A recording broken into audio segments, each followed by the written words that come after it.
Evil, a concept as old as humanity itself, has been a subject of profound contemplation, debate, and analysis across cultures, religions, and philosophies. It is often perceived as a force or behavior that stands in stark opposition to good, representing a dark aspect of human nature and the universe. The notion of evil transcends mere moral wrongdoing. It embodies a deliberate conscious choice to inflict harm, suffering, and destruction. Evil in its many forms has long fascinated and repelled humanity. Vicky, a babysitter by title but a tyrant by nature, embodies the quintessential antagonist of the series, a figure of cruelty, manipulation, and sadistic delight.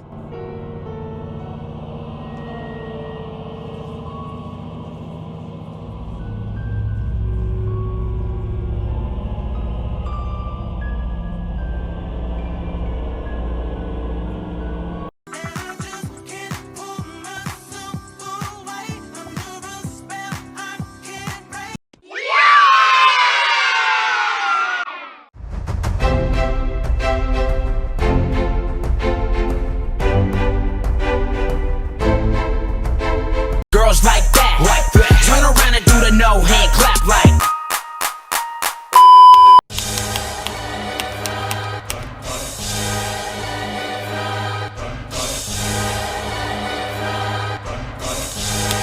While she primarily serves as the main source of misery for Timmy Turner, the show's protagonist, her interactions with others, including her family and the children she babysits, reveal a multifaceted personality. From the very beginning of the series, Vicky is depicted as a babysitter from hell. She's portrayed as a tyrant who relishes in the suffering of others, particularly the children she's supposed to care for. Her cruelty knows no bounds. She's manipulative, greedy, and utterly devoid of empathy. Vicky's actions range from forcing Timmy to do her homework, subjugating him to various forms of physical and psychological torment. Her favorite pastime appears to be making Timmy's life as miserable as possible, a task that she approaches with almost sadistic pleasure. Hey! The twerp's screaming, and I'm not there to cause it! Vicky's behavior can be seen as a form of unchecked power. As a teenager in a position of authority over younger children, she abuses her role without fear of consequences. Where's the kids next door when you need them? This is largely because she's adept at presenting a false persona to adults, especially Timmy's dumbass parents. To them, she appears as a sweet, responsible girl who is just trying to earn extra money. This two-faced nature is a core aspect of her character. She's charming and polite to adults, but the moment they turn their backs, she reveals her true colors. Vicky's greed is another defining characteristic. She's constantly seeking ways to make money, often through unscrupulous means. Whether it's overcharging for her babysitting services, stealing, or manipulating others for a financial gain. Vicky's love of money is a driving force behind much of her behavior. This greed is coupled with a desire for power and control, as seen in episodes where she takes over Timmy's house or even the world, as in the Channel Chaser's Future. Which means you won't be needing this! What? No! My money! My other money! Come back!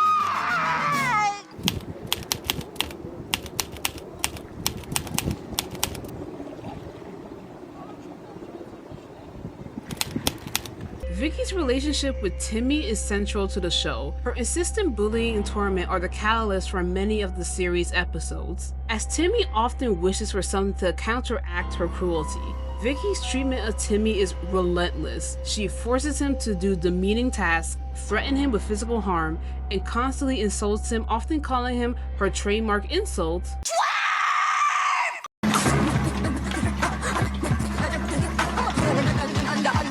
Despite the animosity between them, there's a strange, almost symbiotic relationship at play. Timmy's misery caused by Vicky is what grants him his fairy godparents, Cosmo and Wanda. But this is where it gets messy. This means that Timmy needs Vicky to remain miserable so he can continue to have access to magic and the wishes that come with it and keep Cosmo and Wanda. This bizarre dependence adds complications to their relationship. Timmy often finds himself in situations where he must keep Vicky as his babysitter to avoid losing his fairy godparents. Damn sign! That mean the bitch got to drop on us. My back is against the wall. This is not a test. It's the real deal. Help me! Help me!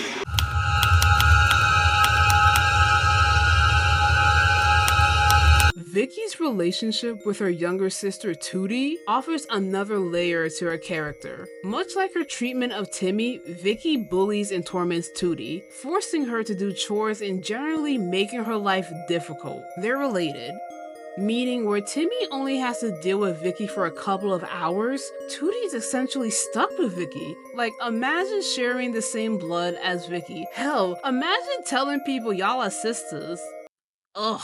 You know, she might be creepy, but she does have to put up with Vicky more than you do. Yeah, you're right. Vicky lives here. I guess when she's not torturing me at my house, she's torturing Tootie here.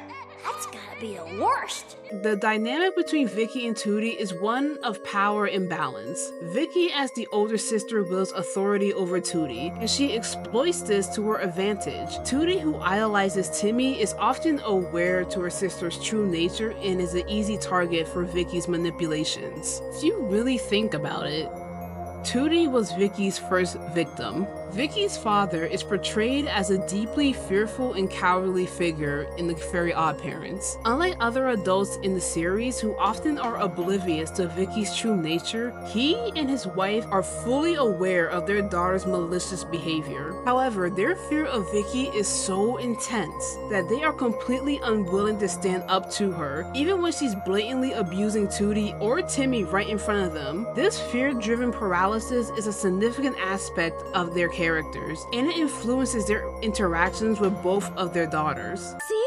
We cleaned your room. Cleaned it just like you asked us to. You're happy now, right? Because as your parents, we like it when you're happy. Are you not ashamed of yourself?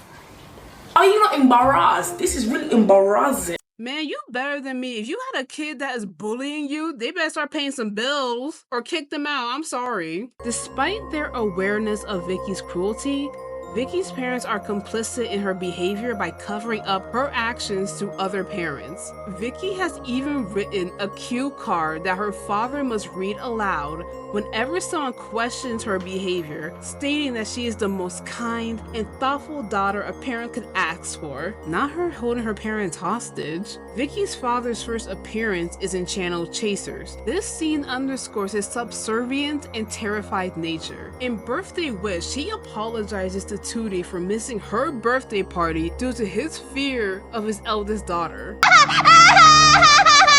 honey. Sorry we missed your birthday party. Oh, we'd have been there, but we were too afraid of Vicky.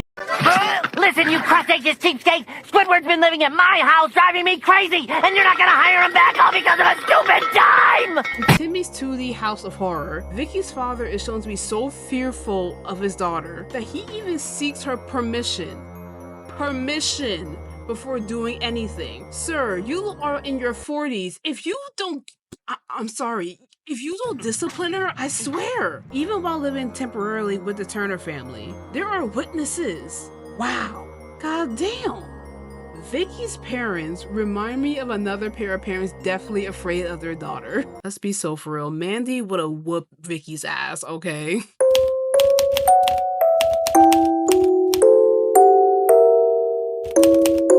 While Vicky is predominantly portrayed as an embodiment of evil, the series occasionally offers glimpses of her humanity. These moments are rare, but they provide insight into her character and suggest that Vicky is not entirely devoid of positive qualities. For instance, in the episode Snowbound, Vicky and Timmy are trapped together in an icy cave, and in a surprising turn of events, Vicky sacrifices her comfort to keep Timmy warm. Although she later dismisses the act, it's a rare moment of vulnerability that hints at the possibility of a softer side. Similarly, in Frenemy Mine, Vicky feels indebted to Timmy after he saves her from a steamroller. Although her sense of obligations is more about owing a debt than genuine gratitude, it shows that Vicky is capable of recognizing when she's in someone's debt, even if she expresses it in her own twisted way. Perhaps the most telling moment of Vicky's potential change comes in the episode The Odd Couple, where she briefly has a boyfriend named Ricky. During their relationship, Vicky shows a side of herself that is capable of affection, even if it is superficial and motivated by her desire for wealth. When Ricky breaks up with her for someone richer, Vicky's reaction is one of genuine sadness, revealing that despite her many flaws, she is still capable of feeling emotions like heartbreak. Oh, boo-hoo! Let me play a sad song for you on the world's smallest violin. This is serious. I know.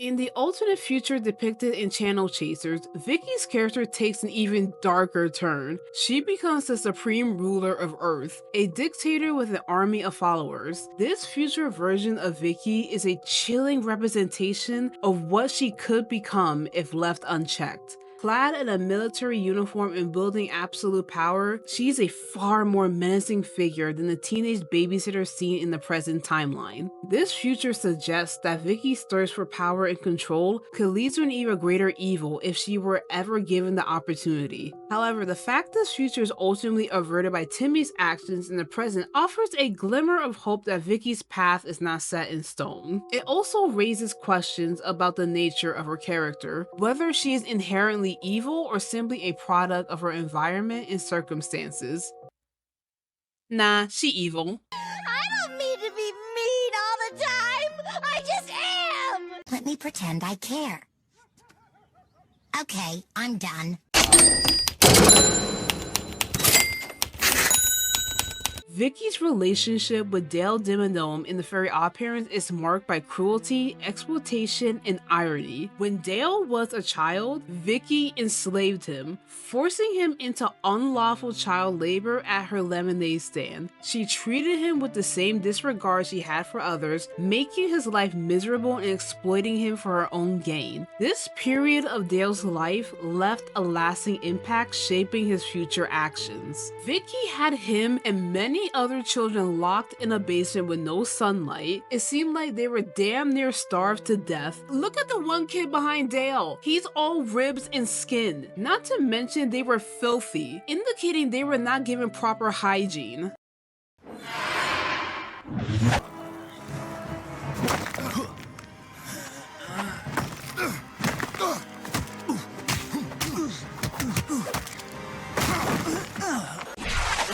Years later, in a twist of fate, Vicky reappears in Dale's life. Well, she reappears in Dev's, this time as a princess entertainer at the party of his son. Dale, who had risen to become a corrupt corporate executive by this time, now had the power and influence, a stark contrast to his childhood under Vicky's control. This meeting brings their past full circle, even though they don't interact with each other during the episode. It's highlighting the irony of Vicky unknowingly serving at the party of the boy she once enslaved. This dynamic between them illustrates the long-lasting effects of Vicky's cruelty, showing how past wrongs can resurface in unexpected ways. Vicky is, she is one of the most complex and controversial characters in the Very Odd Parents, happily embodying the role of a villain. Her behavior is often driven by greed, a desire for control, and a lack of empathy, making her a formidable antagonist to Timmy Turner and a source of fear for children she babysits. Bullies her own family and rarely shows any remorse. Her future as a dictator in Channel Chasers serves as a warning of what she could become. But the fact that this future was averted leaves the possibility of redemption, or at least a different path. path. We all know realistically there's no redeeming Vicky. I forgive Crocker before Vicky. Ultimately, Vicky's character is a study. Are people born evil? Cruel yet occasionally vulnerable, manipulative yet sometimes unwillingly honest, and powerful yet deeply flawed. Also, I took the time to write a list of all of Vicky's crimes. So here I go.